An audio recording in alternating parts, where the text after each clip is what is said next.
Welcome to Everything's Not Black and White, a podcast about perspectives with your hosts, Lala and Brian. Hello, everybody. Welcome to today's episode.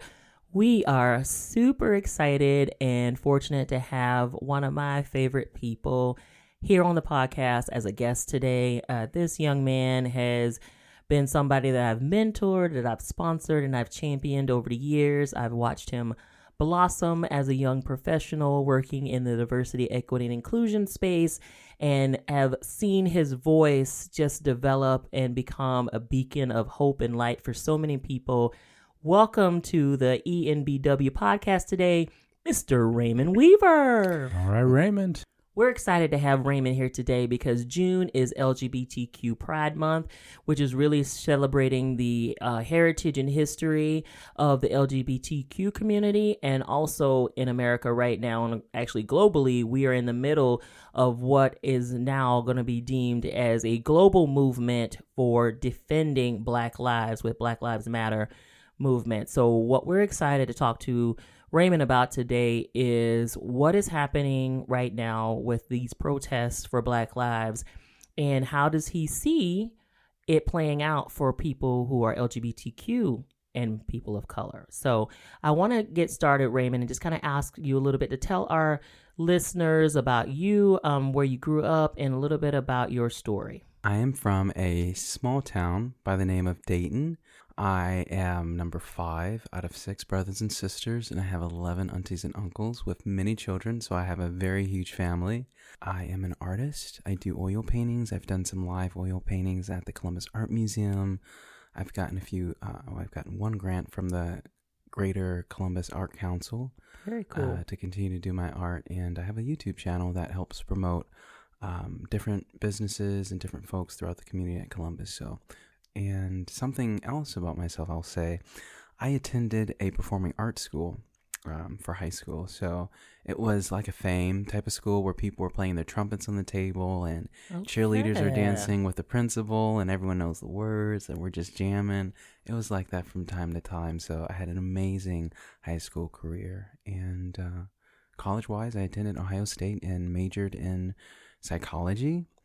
And I also was in the Air Force ROTC program at Ohio State, so that was a really cool experience as well. That is amazing. That's great. I love all of that, and I always wanted to be in fame, a long time ago, and I actually want to be a solid gold dancer, but that's a whole nother story, and we could go way down a rabbit hole on that, so I'm going to refrain from that for a little bit, though. But also, Raymond, I'd love for you to tell our listeners a little bit about your coming out story. It's quite interesting because I actually never had the opportunity to really tell everyone. It's every time someone has always told everyone else. Oh. Yeah. So they took your power and control away. A little bit. So when I first came out, I told my sister, and she didn't tell anyone. And then I felt empowered there. So then I told my best friend at school, and then they didn't tell anyone. So then I thought, okay, well, I'll tell my other best friend, and then I'll tell my other best friend. And then next thing I know, I'm walking in the cafeteria and I'm bombarded by like 10 different people, and they just say, it better not be true. Mm-hmm. And I was like, what? Are you gay? And I was like, okay, if you really want to know, just follow me this way so we're not in the middle of the cafeteria. So we head to the side of the cafeteria, and I was like, yes, I am. I broke down crying, and just because it was very, like, everyone knew, and I mean, I was like the player, and during that time, but everyone like found out, and then I was like, well, I guess I have to tell my parents. Yeah. So then I went home, and I was like, all right, I like guys. And my mom was just like, oh, so that's what it was. And then my brother and sister, we already knew. So that was kind of cool. And then my older brother came out. So my oldest brother is also a part of the queer community as well. So that was my coming out. And then on my mom's side, everyone's raised in the church.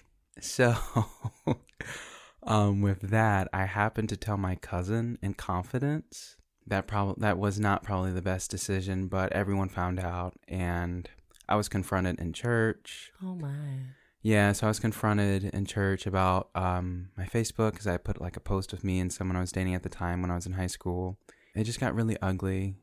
Yeah, but I often think about it because sometimes I'm thankful she did that because I don't know if I would have ever had the strength to come out to that side of the family. Mm-hmm. But she told my truth, and so now I'm living it. So yeah. So for the majority of your family, though, the direct family, you felt accepted. 100%. Yeah. It seems like there's such anxiety that comes with telling your family or your parents, because we had that with both of our children. Mm-hmm. When they finally did come out, it was, we kind of already knew, so we weren't like overreactive or underreactive. We're just like, yeah, okay, you still got to do math homework, still got to clean your bathroom, so so nothing changed. Yeah, so but I can't imagine the anxiety that you go through having to cross that bridge and have that conversation. Yeah, especially from the church side of things. Mm-hmm. We've had actually a few conversations with some folks who have a battle between spirituality and sexuality, and it's very challenging for people who have a deep faith and deep spirituality, and people think you can't have both, and so it's definitely challenging. So one of the things that I definitely wanted to talk with you about, you did your first protest a few weeks ago, so I want you to kind of tell our listeners what that was like for you. With this being my first protest with Black Lives Matter, I did do the Women's March after the inaugural ball back in the day, but this was my first Black Lives Matter protest. But with this one, it was quite interesting. When I was in high school, we looked at the civil rights movement. I saw the pictures in black and white, and I used to think, God, I would love to be in front of a revolution with the glory and the explosions. And then I look outside my window because I live at Gravity, which is right downtown, and I see the tanks and I see the National Guard, and so I'm like living in that moment, and just going down there and being a part of that experience it's quite interesting. It wasn't what I thought it was going to be like. I guess the words I'm looking for. I thought it was going to be more intense. Mm-hmm. It was very powerful, but it wasn't as intense as I thought it was going to be, and I thought there was going to be police officers knocking people over, hitting people in the head and things like that. But I guess I happened to go on one of the better days. You went on a better day. I did. You absolutely went on a better day. I went on a better day. People were chanting, and I felt such a community. Yeah.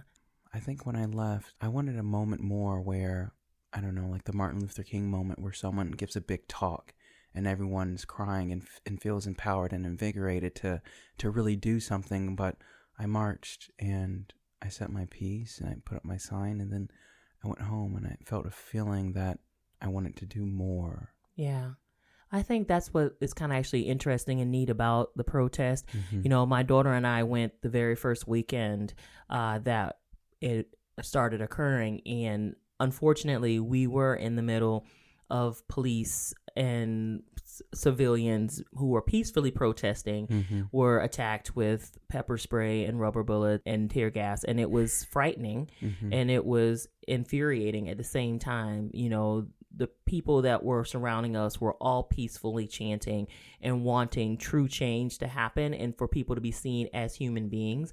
And it was a devastating experience for both me and my daughter. I'd never been sprayed with pepper spray before, and it was awful.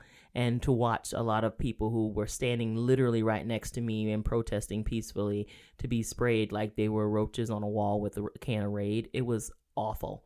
It helps me to understand that even with sometimes when you see things in media, you don't always see the real truth of what happens. And so I know being there firsthand and watching it, it was devastating to me to see all of these people who were just wanting to be heard and seen as humans to be treated so poorly.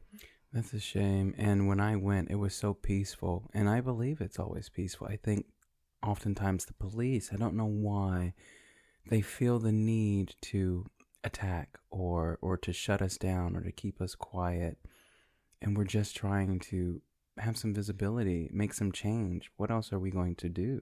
So one of the things that I know that I've been super conscious of and watching over the last several years is that even within the LGBTQ community, Black and brown people are not always accepted or given the same privileges and courtesies. So I would love to hear about your experiences in the LGBT community here in Columbus, particularly as a Black man. My experience being Black within the queer community has been very difficult. And I'm going to try to do this without getting emotional. But if you get emotional, get emotional. This is real life. Okay. This is your life. So my self-esteem has just been ripped to shreds, I would say, in the LGBTQ community. Being someone who is Black and then being someone who is Black and queer, it's a challenge. There's times when I go out and I just feel so out of place. Number one, because of the representation with me being a minority and not having a lot of folks that look like me. That is often very tough. And then there's so many people that make me like an exception. You're the first Black person I found attractive. There's been moments where if I turn someone down, they'll say, well, you're lucky I even approached you. You know, things like that. Or microaggressions with just trying to touch my hair. By the way, that's a no-no. Yeah. If you're a white person, don't touch Black people's hair. Please, yes, don't please pet us. don't. Please. No. And I don't know, like it took a lot for me to just look at my skin and not feel some type of way about it, to feel adequate. And even when I look at the marketing with the LGBTQ, I don't know, I don't see a lot of people that look like me. I think recently we're starting to have some representation, but for a long time I didn't see any representation. And I often feel very much out of place when I go to LGBT events because there's no intersectionality at a lot of them. You don't see a lot of Muslim folks. You don't see a lot of Asian folks or biracial folks or a lot of dark-skinned Black folks. It's always the same white group of folks that are at these events. And I feel like I don't belong. I do. And it's hard. It's hard to get past that. Luckily, I've been involved in interracial relationships that helped empower me. And I think just having a good sense of spirit about myself has helped. But it's definitely been a really hard journey for me throughout college. There's been a lot of personal things that I've gone through that have just made it difficult to think that I was enough. And even just outside of being in the LGBTQ community, just living in Columbus, it's always been hard for me to feel like I was enough, to think my hair was enough, because I've always been other. Marketing, I'm in other. Movies, I'm in other. If you search beauty, I'm other. Everything is always second. Models, it's Black models, not models, Black models. It hurts. It really does. And in this life, it's already hard just accepting who you are. But when the world makes you feel ugly, it makes it even harder to kind of rise from that and to convince yourself, to look in the mirror and convince yourself that your hair is fine, that your skin is enough, that you're enough. Yeah.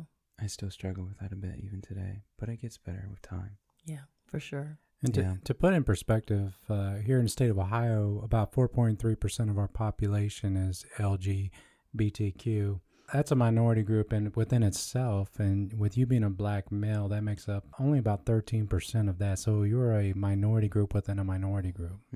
I want to talk about the Black community right now, because I think in a lot of ways, even when I grew up, they were not accepting of LGBTQ within our community. You know, even when I look at how people have rallied for George Floyd or Breonna Taylor or Ahmaud Arbery, there's still people like Tony McDade and Dominique Fells and Raya Milton who are transgender men and women who have been brutally murdered. And you don't see always the same support coming from the Black community for all Black lives, including LGBTQ lives. Why do you think we still struggle as a community, as a Black community, with that? I would say that right now within the Black community, I think that there is a lot of hate towards the LGBTQ, at least from my experience. I can't speak for all, but within my family. It just seems as if culturally being a part of the LGBTQ is just a no, you know what I mean? And there's no tolerance for it. And that's really sad. I don't know how we can get to a place of acceptance within the Black community, within LGBTQ. I think it's been something that's been ingrained with the religious part of it. And I don't know why that was just one of the parts that was so gravitated to. Out of all the things that you could think of, that was the one that was just so strong. And even now, it's not even, because there's plenty of folks that aren't religious that still feel that way. And it's just a social norm. It's like, oh, you're gay. Oh, no, dude. You know, that whole rhetoric. And it's like, you're not even religious. Where does that even come from? It's just a social thing. It's just, that's just how that's just how it's operated now, I guess I would say. But I don't know how we would fix that. It's like, recognize first that I'm Black, and second that I'm queer. Not that I'm queer and then I'm Black. It's like, I look just like you. We are in the same situation. We have the same bondage. We're facing the same oppression. We're being murdered every day.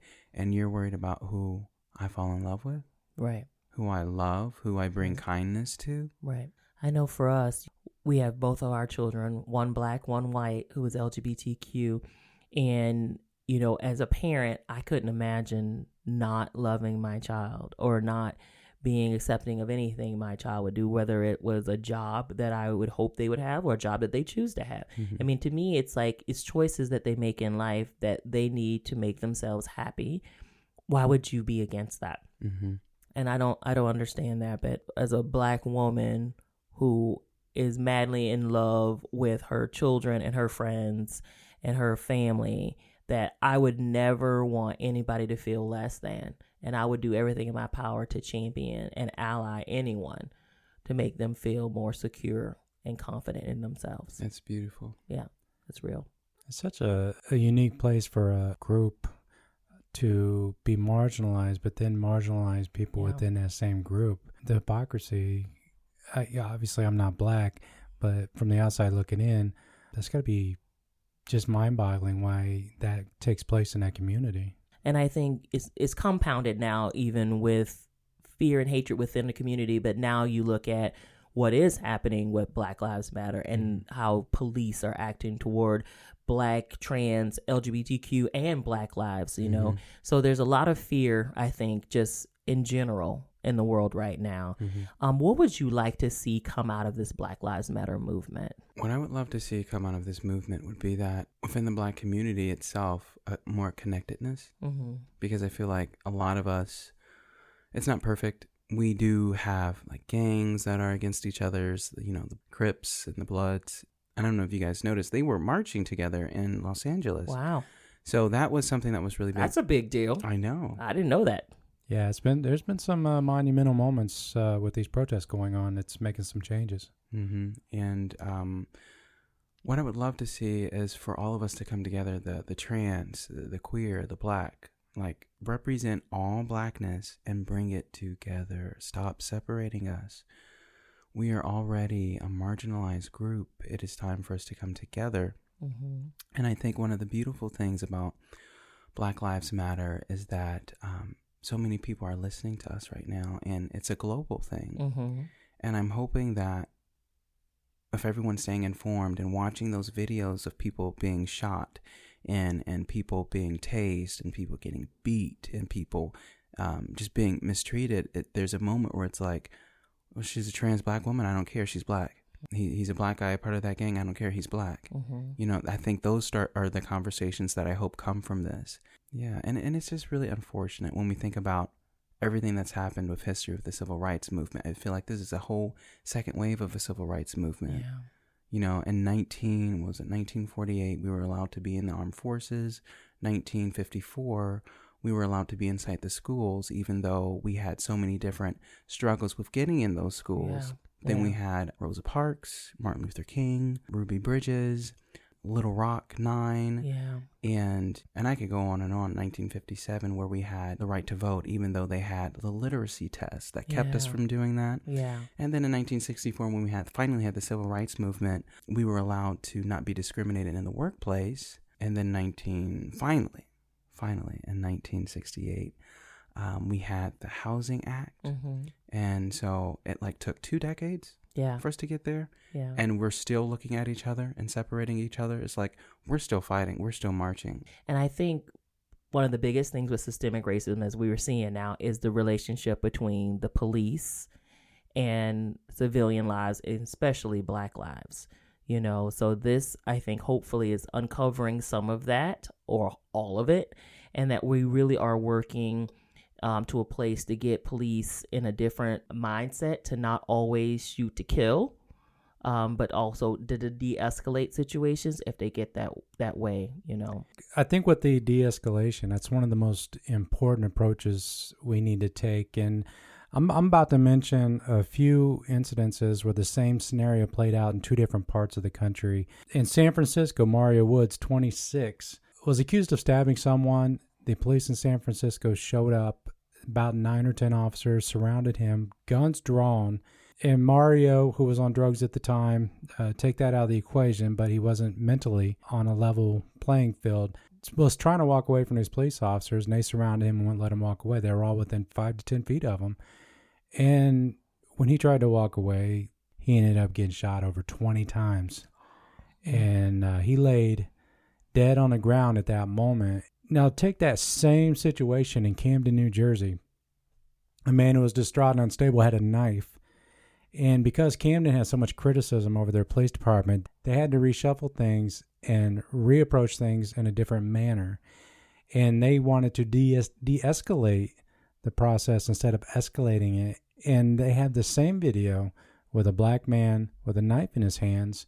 And all the police officers had their guns holstered. And only one police officer that I seen in the video had his taser out. And they have a 21-foot rule, which they try to apply. So they walked with him, and if he walked towards him, you step backwards. If he walks forward, you step forward, but try to keep a distance of 21 feet. And that gentleman obviously was having mental issues too. He was a black gentleman. They got that situation de-escalated. Is that going to work with everything? No. But they got that situation de-escalated. So you can't tell me that just changing that power through strength ideology that the police force has can't be changed through training and opportunities to view things differently. And now they're getting applauded in Camden, New Jersey for coming to a resolution that didn't involve any type of shooting or gun involvement. So there is the possibility of transforming the way we police our citizens. Oh, absolutely. I mean, I've seen lots of people come out who work in the nursing industry or in healthcare when people are drunk, disorderly, or have other mental health challenges, and they get very violent and belligerent, but they have to learn how to subdue them and de-escalate situations without being violent. You know, so if these nurses and doctors and techs working in healthcare can learn how to do that, surely we can teach our police officers how to do that. Mm-hmm. You know, and I think that's going to be really important moving forward, and, you know, working with implicit bias as well, you know, and how people think about black and brown bodies that is different or less than. And I'm curious, do you know if they've shared any of their training methods for diversity amongst them? Well, interestingly, I know in some cases, some cities have, you know, but part of it is don't just do it to check a box. Mm-hmm. You know, do it with the intention of actually making change mm-hmm. and being better mm-hmm. to all people, to protect and serve all people.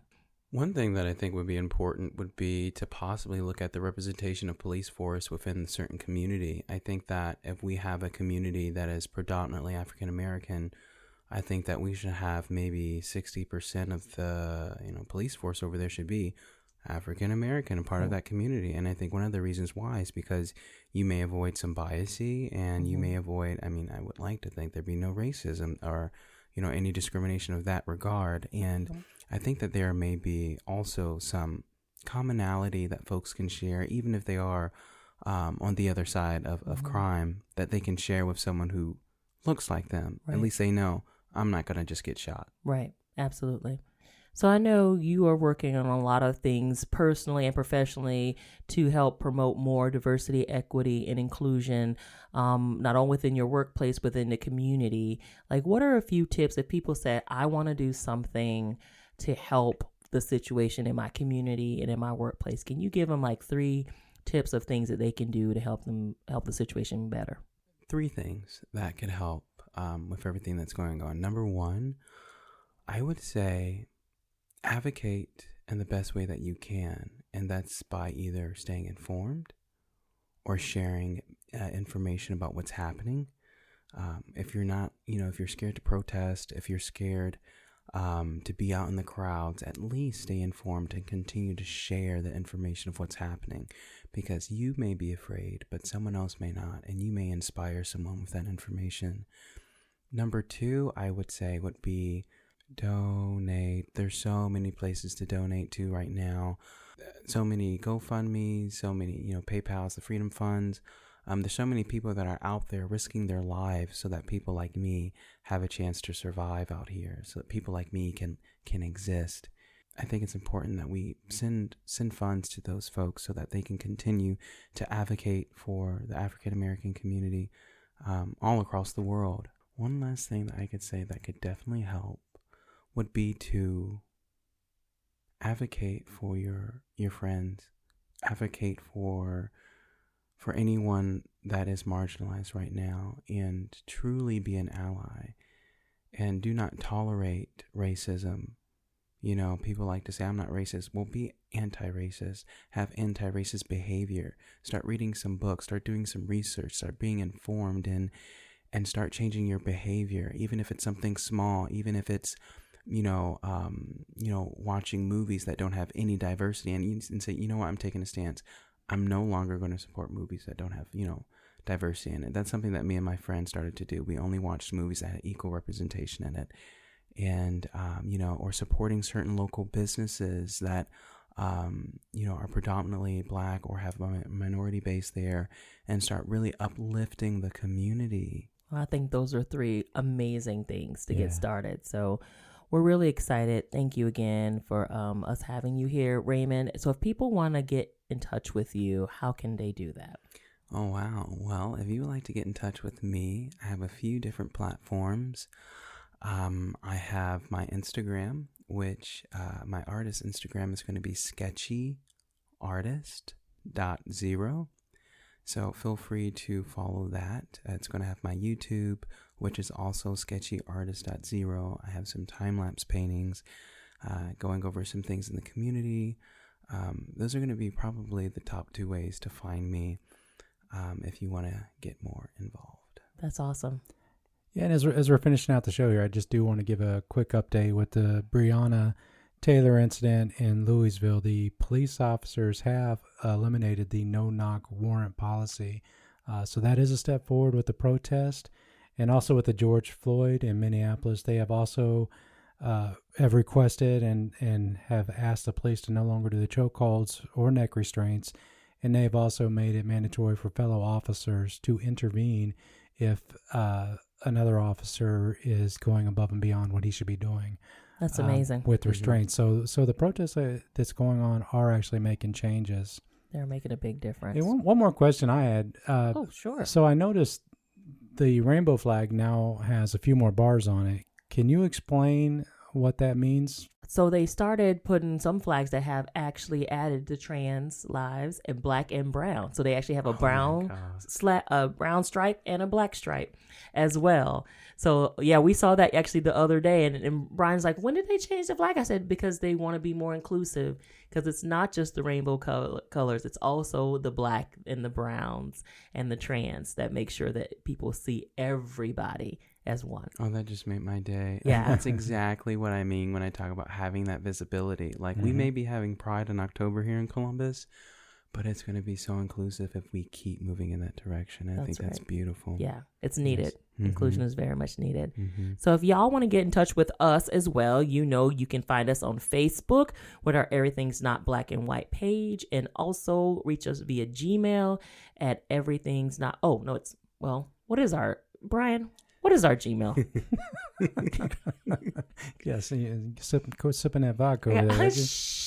It's water. It's really water. Yeah, if you would like to reach us, you could send us an email at enbwpodcast@gmail.com. That's right. And we'd be happy to answer any questions, respond to any comments, blah, blah, blah. Yes. And we appreciate you, Raymond. Thank you for joining us today. Yes. Well, thank you for having me. And thanks for opening up your experience. I know some of that's really personal, and for you to share with our listeners, it's amazing. We appreciate it. Thank you. And you're going to help someone else. Yes. Thank Always. Thank you. So for all the links that Raymond was talking about, we'll have those in the podcast notes there. So feel free to link on those. We'll also have the video of the shooting of Mario Woods in San Francisco and the actions by the Camden police officers in New Jersey. And please click on those. Try to get a visual of what we're talking about, because sometimes visual learning is the best learning.